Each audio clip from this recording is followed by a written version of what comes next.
ان کے کرم سے مٹ ہی گئی تیرگی میری،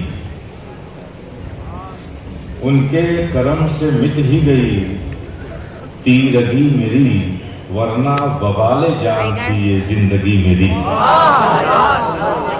ورنہ وبال جان تھی یہ زندگی میری۔ تفصیل کا وقت نہیں، اس لیے مختصر کرتا ہوں، سیدھے مقطع پہ آتا ہوں۔ محمود خستہ حال کا بس ایک سوال ہے، محمود خستہ حال کا بس ایک سوال ہے، تیرے کرم کے سائے کٹے زندگی میری، تیرے کرم کے سائے کٹے زندگی میری۔ حضرات، آپ سب اس سے مخدومی میں حاضر آئے، یہ فقیر شفیع دل کی گہرائیوں سے آپ سب کے لیے دعا گو ہے کہ مولا کریم اپنے حبیب پاک صلی اللہ تعالی علیہ وسلم کے صدقے، اپنے محبوبین کے صدقے آپ سب کا یہاں آنا مبارک فرمائے، اور بارگاہ اشرف کی برکتیں، نعمتیں آپ کو اور آپ کے آنے والی نسلوں کو عطا فرمائے۔ مجھے کہنا صرف یہ ہے میرے پیارے، جو حالات ہیں زمانے کے، سچ یہ ہے کہ ساری دنیا کی طاقتیں، قوتیں اپنے لیے اسلام اور مسلمان ہی کو تھریٹ سمجھ رہی ہیں، چیلنج سمجھ رہی ہیں۔ یہ ان کا خوف ہے، جو ایسی ایسی حرکتیں کرتے ہیں، آپ کو ٹیس کرتے ہیں، آپ کو غصہ دلاتے ہیں، آپ کے جذبات سے کھیلتے ہیں تاکہ آپ جذباتی ہو جائیں، اور اسلام کے اصول، وہ اصول جس کی مثال دنیا میں کسی کے پاس نہیں ہے، کسی بھی دنیا کی قوم کے پاس یہ امانت موجود نہیں ہے کہ کوئی پتھر بھی مارے تو اسے بھی دعا دو، راستے کا پتھر ہٹاؤ تو ثواب مل جائے۔ کسی دنیا کی قوم کے پاس یہ عظیم نعمت نہیں ہے، یہ صرف تمہارے پاس ہے جو تمہارے آقا نے تمہیں عطا فرمایا۔ اس سے ڈرتے ہیں اور تمہیں اس راہ سے ہٹانا چاہتے ہیں۔ میرے پیارے، صبر رکھنا، میں صبر کی تلقین کرنے آیا ہوں، اس سے مخدومی میں حاضر آیا ہوں میرے پیارے، تو یاد رکھنا اپنی زندگی کے مشکلات کے حل کے لیے تمہیں نہ دنیا کو دیکھنا ہے نہ اہل دنیا کو دیکھنا ہے۔ ہم سب کے رب نے یہ فرما دیا ہے، لقد کان لکم فی رسول اللہ اسوۃ حسنہ، کوئی بھی مشکل آ جائے تو اپنی نبی کی زندگی کا مطالعہ کرو۔ یہ سخت آزمائش کا دور ہے میرے، یہ ہمیں اسٹون تھروئنگ کے کلچر کا عادی بنانا چاہتے ہیں، لیکن یاد رکھو اسلام میں اسٹون تھروئنگ کا کلچر نہیں ہے میرے پیارے۔ کیا آپ یہ کہیں گے کہ نبی سے جو ہمارے سینوں میں عشق و محبت ہے وہ محبت صحابہ سے زیادہ تھا؟ یہ کہہ سکتے ہیں آپ؟ نہیں کہہ سکتے۔ تو میرے پیارے، یاد کرو طائف کی وہ وادیاں، طائف کی وہ گلیاں، نبی تشریف لے جا رہے ہیں، طائف کے ان ظالموں نے شرری شرارتی بچوں کو اکسا کر ان کے ہاتھوں میں پتھر دے دیا، انہوں نے نبی پر اسٹون تھروئنگ کی، اور خود لوگوں نے بھی اسٹون تھروئنگ کی، راہوں میں کانٹے بچھائے گئے، نبی کے پائے اقدس گھائل ہو گئے۔ یہ تو تاریخ میں ملتا ہے، لیکن دنیا تاریخ یہ لانے سے قاصر ہے کہ ان پھینکے ہوئے پتھروں کو کسی ایک صحابی نے بھی اٹھا کر ان پھینکنے والوں کی طرف پھینکا۔ اس کردار سے دنیا خائف ہے، اس تعلیم سے دنیا خائف ہے، میرے پیارے پہچانو اپنے آپ کو، تم دنیا میں پیس کے میسنجر بنائے گئے ہو، امن کے دائی بنائے گئے ہو، اخلاق کی تعلیم دینے والے بنائے گئے ہو، انسانیت کو انسانیت کا پیغام اور درس دینے والے بنائے گئے ہو۔ تمہیں کسی بھی حال میں نبی کی دی ہوئی تعلیمات سے اپنے قدم کو ادھر ادھر نہیں کرنا ہے میرے پیارے۔ یہ بکواسیں کرتے ہیں، انہیں کرنے دو۔ ان کی حیثیت کیا ہے، ان کی اوقات کیا ہے کہ ہمارے آقا کی ذات پر انگشت نمائی کر سکیں؟ ان کی اوقات کیا ہے؟ اے میرے آقا کو دہشت گرد کرنے والوں، تمہیں یہ شوق ہے تو آؤ میرے پاس۔ ہمارے آقا کی ایک مکی زندگی ہے، ایک مدنی زندگی ہے۔ تم مکی زندگی میں یا مدنی زندگی کے کسی ایک لمحے کے ایک وقت میں ایک سیکنڈ میں بھی دہشت گردی دکھا دو۔ ہمارے آقا کی زندگی کھلی کتاب ہے، تم نے بہت پڑھا ہے میں جانتا ہوں، تم نے بہت ریسرچ کیا ہے آقا کی زندگی کو میں جانتا ہوں۔ یہی وہ چیز ہے یہ تمہیں خوف میں مبتلا کی ہوئی ہے، یہ تمہاری حیرانی کیفیت ہے کہ تم اس خوف سے خاص ہو کہ اگر اسلام کی یہ خوبیاں، مسلمانوں کا یہ کردار، مسلمانوں کے نبی کا یہ عمل، یہ اخلاق اگر دنیا جان گئی تو ہم میدان میں تنہا نظر آئیں گے، تو اسلام کے پرچم کے نیچے کھڑے نظر آئیں گے۔ یہ وہ خوف ہے۔ ارے نادانو، میرے آقا کی زندگی چیلنج ہے، کھلی کتاب ہے، لے آؤ نا، لے آؤ۔ آقا کی کسی ایک زندگی میں، مدنی زندگی ہو یا مکی زندگی ہو، کسی ایک زندگی میں دہشت گرد کا ایک شائبہ بھی لے آؤ۔ تم صبح قیامت تک کیا تمہاری نسلیں آتی رہیں، نہ لا سکی ہیں نہ لا سکیں گی، مان لو تو پھر ہمارے پاس آنا۔ اگر ہمارے آقا کی زندگی میں تم دکھا سکے نا تو پھر ہم سینہ ٹھوک کر کہیں گے کہ ہم دہشت گرد ہیں۔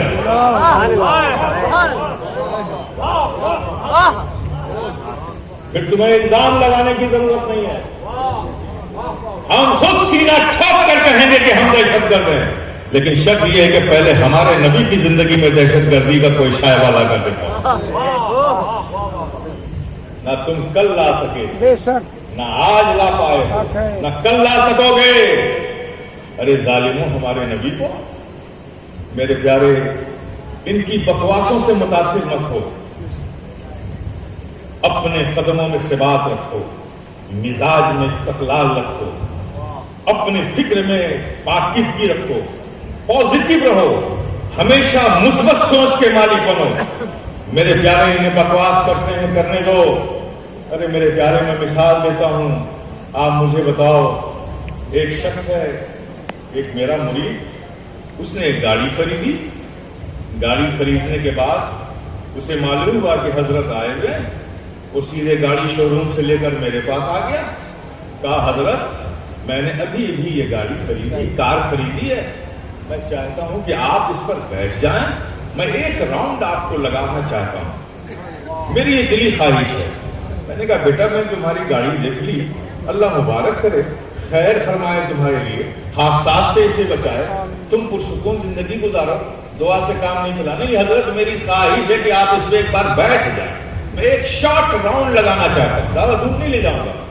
اب ظاہر ہے مرید تو روحانی اولاد ہوتی ہے، اولاد جب کرے تو باپ مجبور ہو جاتا ہے۔ میں نے کہا بیٹا چلو محل تو نہیں ہے، لیکن تیری خواہش ہے میں بیٹھ جاتا ہوں۔ میں گاڑی میں بیٹھ گیا، اس نے ایک شارٹ راؤنڈ لگایا، لا کے جہاں سے اٹھایا تو مجھے وہیں چھوڑ دیا۔ پھر اس نے پوچھا مجھ سے کہ حضرت آپ کو یہ گاڑی کیسی لگی، یہ کار کیسی لگی آپ کو؟ میں نے کہا ہاں بیٹا تمہاری ٹرک بہت اچھی ہے۔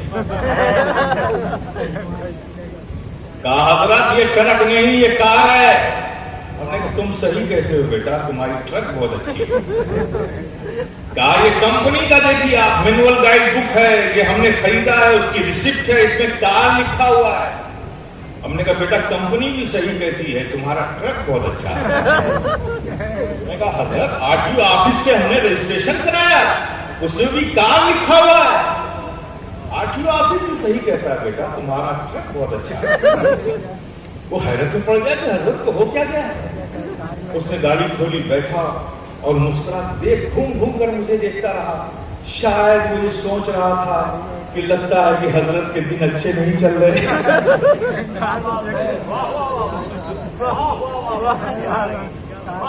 وہ آگے نکل گیا.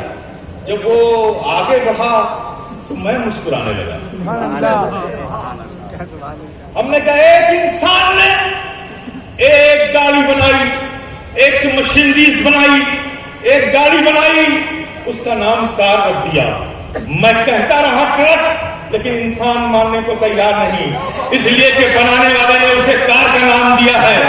میں اسے ٹرک کہتا رہا, وہ ماننے کو تیار نہیں. تو اے عاشقان مصطفیٰ, اے غلامان مصطفیٰ, بے چین نہ ہو. یہ دنیا بکواسیں کرتی ہے تو کرتی رہے.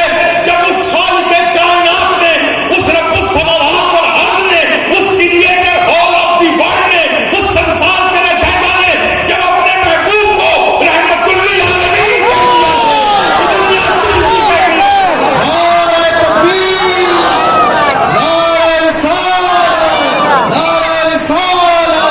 حضور صاحب سجادہ, حضور قائد ملت, نعرہ تکبیر, نعرہ رسالت.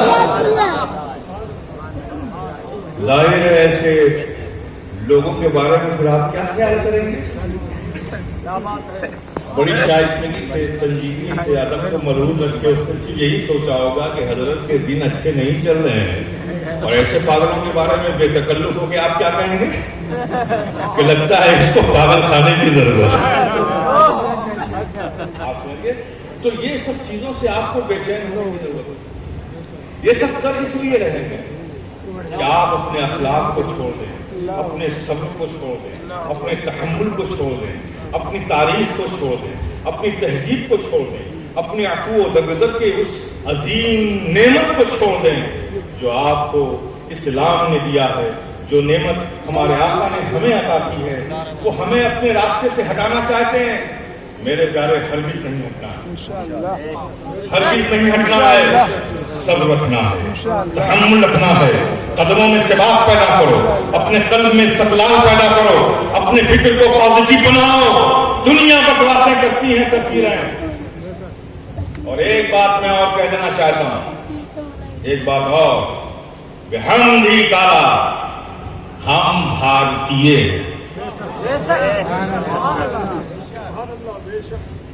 میں ہندوستان نہیں کہتا ہوں, چونکہ اگر ہندوستان کہتا ہوں تو پھر ہندو راج سے مجھے خلاف نہیں کرنا چاہیے.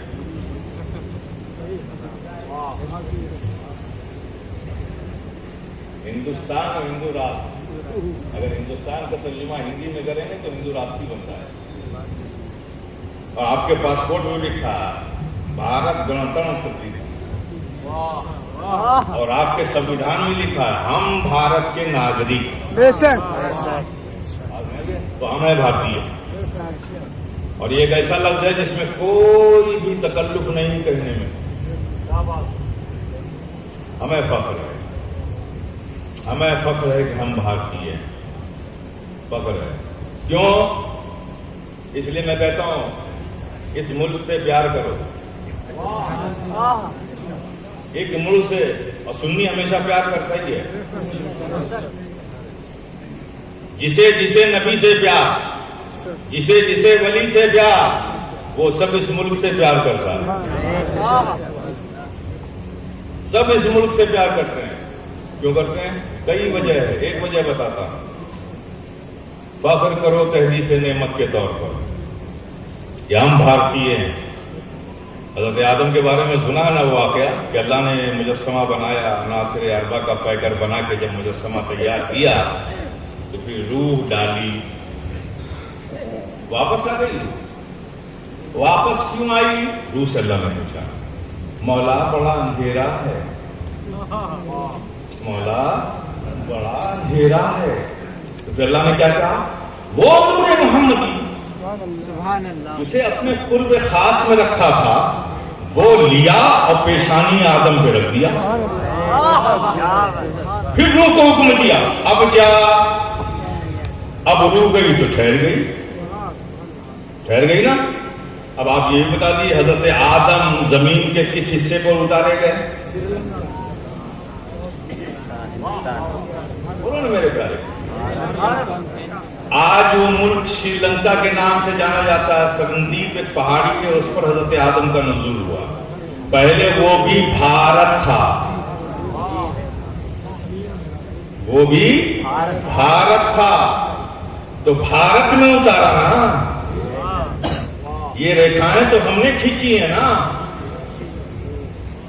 یہ پاکستان ریکھا کھینچ کے بنا ڈالا، بنگلہ دیش بنا ڈالا، شری لنکا بنا ڈالا، افغانستان بنا ڈالا، لیکن یہ سب پہلے ایک مہادویپ تھا، بر صغیر تھا، جس کا نام بھارت تھا۔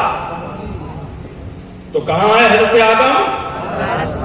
بھارت میں ہے۔ تو اب انصاف سے بول دو، صرف حضرت آدم آئے؟ جو پیشانی آدم پہ جو نور محمدی رکھا گیا تھا وہ ساتھ نہیں آیا؟ وہ بھی تو ساتھ آیا۔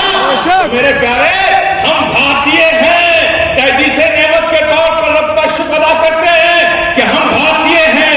اللہ کے پیارے حبیب صلی اللہ تعالی علیہ وسلم کے نور کے نزول کی جگہ بھارت ہے اور ظہور کی جگہ مکہ ہے۔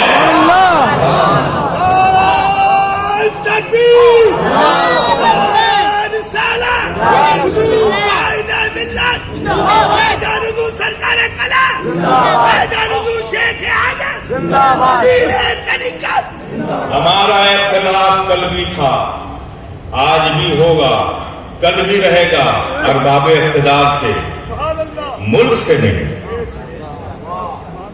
یہ ملک تو میرے خواجہ کا بھارت ہے، اولیاء کرام کا لگایا ہوا سجایا ہوا، بزرگوں نے اسے چاہا، اس سے محبت کی، اسے پسند کیا، اور ان کا مرتبہ پاک اس بھارت کی سرزمین پر اس بات کی دلیل ہے کہ ایک اللہ کا ولی جس شہر کو، جس علاقے کو، جس جگہ کو سے محبت کرتا، جسے پسند کرتا ہے، اللہ پاک اس کی آخری آرامگاہ اسی زمین کو بنا دیتا۔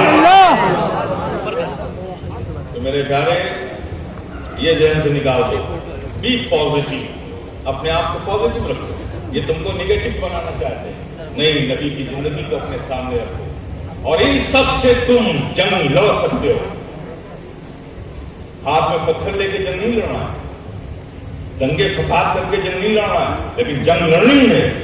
جنگ لڑنی ہے تو کس سے لڑو گے؟ علم سے لڑو گے۔ جس قوم میں علم ہوتا ہے، جس قوم کے بچے علم سے آراستہ ہوتے ہیں، جس قوم میں علم کا ذوق ہوتا ہے، جس قوم میں علم کو حاصل کرنے کا جذبہ ہوتا ہے اور وہ علم حاصل کرتی ہے، تاریخ گواہ ہے، تاریخ یہی بتاتی ہے کہ اس علم، اس قوم کو پھر کوئی قوم مٹا نہیں سکتی۔ میرے پیارے، اپنے بچوں کو تعلیم دو، تعلیم دو۔ میں آج اس اسٹیج سے ہی کہنا چاہتا ہوں، مزدوری کرتے ہو، کم بچا پاتے ہو، لیکن اگر اتنا ہی مزدوری میں ملتا ہے کہ 2 روٹی کا گزر ہو جائے، تو میں تم سے کہوں گا کہ 1 روٹی کھاؤ اور 1 روٹی کے خرچ سے بچوں کو پڑھاؤ۔ لیکن ساتھ ساتھ یہ کہوں گا کہ آپ اپنے بچوں کو انجینئر بنائیے، ڈاکٹر بنائیے، IAS بھی بنائیے، IPS بھی بنائیے، PCS بھی بنائیے، PCSJ بھی بنائیے۔ ہر جگہ ایک مسلمان کی نمائندگی، اسلام کی نمائندگی ہونا چاہیے، یہ ذہن میں فکر رکھ کر بنائیے۔ لیکن ساتھ ساتھ ڈاکٹر کے ساتھ ساتھ اسے ایک اچھا انسان بھی بنائیے، انجینئر بنائیے، لیکن اس کے ساتھ ساتھ ایک اچھا انسان بھی بنائیے۔ IAS بنائیے، لیکن اس کے ساتھ ساتھ ایک اچھا انسان بھی بنائیے۔ لیکن میرے پیارے، یہ ایک کھلی ہوئی روشن بات ہے کہ اچھا انسان بنانے کے لیے دنیا کی یونیورسٹی، کالجز میں، اسکولز میں جو سلیبس پڑھائے جاتے ہیں، ان سلیبس میں جو بکس پڑھائی جاتی ہے،